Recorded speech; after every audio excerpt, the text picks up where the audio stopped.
I'm Nick Rossi. I'm 23 years old, and I lost a close friend to his own hand last summer.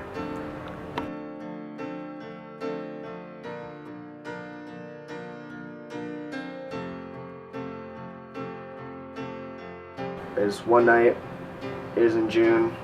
I came back. I was out with people, and I came back to Sarah's room, her house, and went up to her room, and we were just laying in bed, and somebody texted her from, we didn't recognize the number, it wasn't in her phone, but it was obviously someone from back home, because it had the 815 area code, and it just said, like, hey, do you know what's going on with Logan? We just thought he was not answering their phone calls, or something like that, like, we had no idea, so we texted back like no, or Sarah texted him back like no, what's going on? And then they're like, oh, it's on the internet, like Tommy, which is a friend of ours, like posted something that he's dead. I went down, I got on the computer, and I saw whatever Tommy wrote, and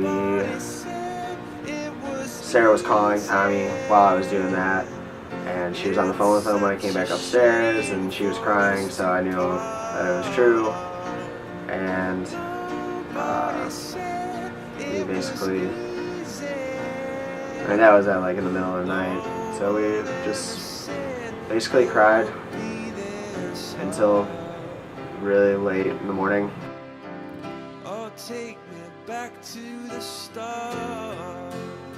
But his girlfriend was supposed to meet up with him apparently the night that it happened, and she'd been texting him and just said, you know, I'm gonna take a shower and then I'll come over, and he said okay, you know, and she lives pretty far away from us, I think about an hour, so she got ready, came over, and she said she got to the house, his car was outside, and she said she went up to the door and rang the doorbell, knocked, tried to call him, no answer, he didn't answer the door, so she thought, oh, maybe he got picked up by some friends and they're out doing something, and you know, nothing, no real red flags.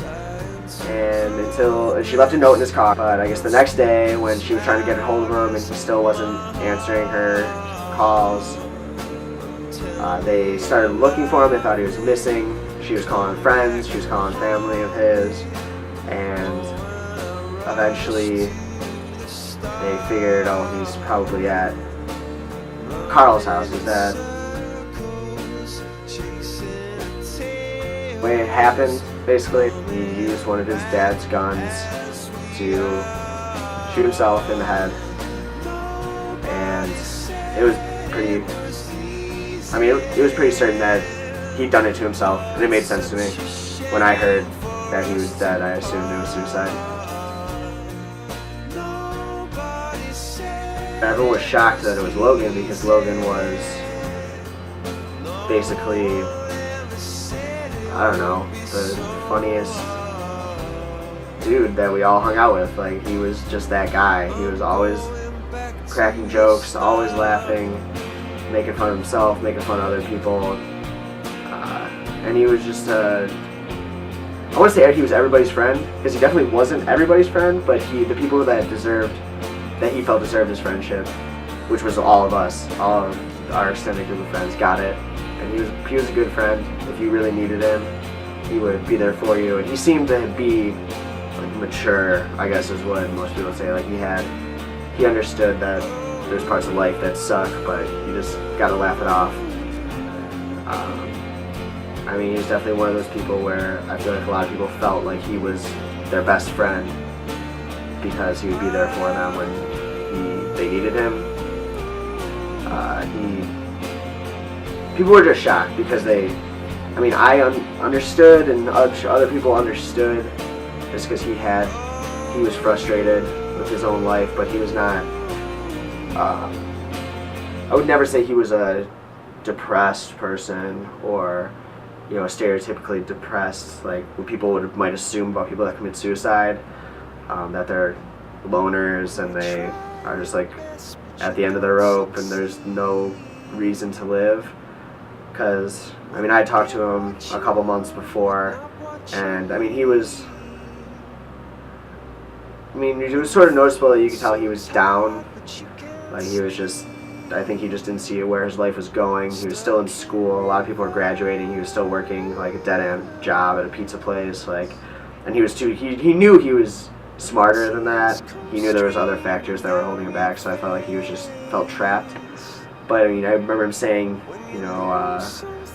friends are the most important thing in life. Like, you have your friends and you support each other, and so I think, and he knew that he had people there that were there for him if he wanted them. So I think that's what people were angry or frustrated or just confused about, is he wasn't alone by any means. He had a girlfriend. He had tons of friends if he wanted to talk to them, but I think there was just part of his personality that was very serious that a lot of people didn't see. And I think that's the part of his personality that came out at the end, is he just felt like it was reaching. He didn't know where his life was going. He didn't know what his options were. I guess what the point of this documentary, hopefully, and what I wanted people to get out of the story is, you might happen to someone close to you, even if you don't see it coming. No one said, "Oh yeah, Logan was like super depressed," and I totally understand why it was now and not any other time. People said he was a little withdrawn, and there were a few signs, I guess, but nothing where people were really worried about him. So be aware of the people you interact with. Be aware of the things you say to people. There's people out there who are already having those thoughts, and just having negative interactions with other people in their day-to-day life will push them closer, I think, to making that decision.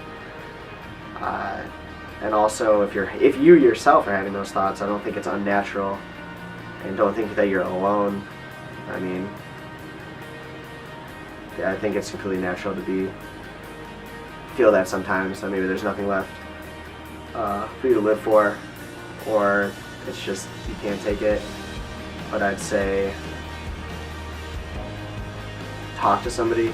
That's the one thing I really wish I would have had the chance to do, because I wish he would have reached out to someone.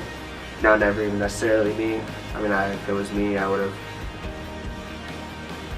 liked that, but I would have definitely felt better than just having to one day have one of your best friends be gone. So just try to remember that as a human, you're part of your whole human community here, and there's probably people in your classes, or maybe even people in your family who have thought about suicide. I mean, it might not have come as close to buying a weapon or, sitting in the tub with the TV on, ready to push it in or anything like that, but just know that people have those thoughts, and it's definitely something that could affect you. You might not see it coming, but it might affect you, and being nice to people, just trying to help when people are seriously come to you with their emotions, or just letting people around you know that you love them. Like, I wish I had the chance to tell Logan that I loved him just one time, because I think it's hard for people to show their emotions, especially in our society where a Facebook post or messaging somebody on the internet is seen as communication. I would say, go out of your way. If you care about somebody, tell them you care about them, because you might not have that chance again.